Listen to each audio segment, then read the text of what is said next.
So this week, the real question is this. Do we talk about kings or do we talk about the text? Let's get into the gospel passage for proper 29c. So this is the crucifixion scene from the Gospel of Luke. It is also the one that has the two people crucified next to Jesus, one on his left and one on his right. Now, just as a quick note, you probably already know about Rome never actually crucified bandits or criminals, that they only ever crucified insurrectionists or those people who directly opposed the Roman state or the Roman Empire. So to have other people crucified with Jesus, it really means that they weren't just common criminals, but they were considered by Rome, like Jesus, to be insurrectionists, terrorists, people speaking up against or taking arms against the state. And that is an important distinction, especially when we want to imagine the story being a little treatise about Jesus being merciful to a couple of petty thieves. Doesn't actually work like that. I know a lot of you know that already, but it is worth remembering. I want to draw our attention to two problems. The first one is, who are the people crucifying Jesus? The people mocking Jesus? Like, who are these people? And what does that mean? Now, this is a problem because of how we tend to imagine this text, or the common refrain that happens around the crucifixion, especially in those churches on Good Friday when we have the congregation shouting, "Crucify him."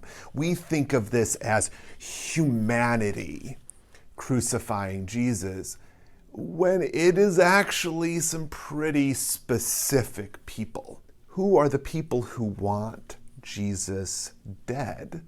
It's a pretty limited group. The religious elites and leaders, and then Rome, and then these soldiers. So the people mocking Jesus and insulting him are a small group of people. There's something that happens in this, then, if we recognize the relationship of this mass of normal people. I mean, the 99%, speaking of all of the population. And then you have the elites at the top, and those are the people who want Jesus dead. And so it kind of creates an us versus them model. The second thing, and to me, this is essential to remember, especially on this particular Sunday and the day that we think of it as, is that Jesus, throughout the scriptures, rejects being made a king. And in this gospel, we have these two times in which Jesus is being called King of the Jews derisively, but yet we crown him King of the Jews. And ultimately today, we crown him King of the Christians, a role he never wanted and has avoided throughout all of the scripture. Is this really what Jesus wants? The grace in this text is that there is no condemnation. It begins with Jesus asking God to forgive humanity, for they know not what they do. He's asking God to be merciful because of our ignorance. All the people need God's mercy.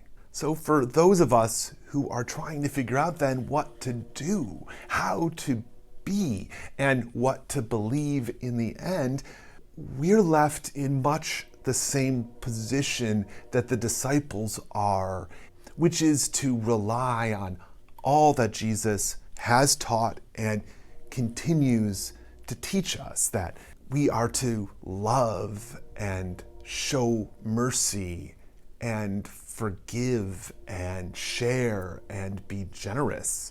That all of that is our work. In that same way, we are then left at the end of the church year with this same vision, the same reminder that we are ultimately the hands and feet of Christ, and therefore we have what we need, and we have the vision, and we have the mission, and we have the work. So it is ultimately what we do with it that matters. It's what we have. So we go and we share love and grace and mercy and hope and forgiveness, and we share and serve in our community, and that is what we do. Thanks for watching, and we'll see you next time.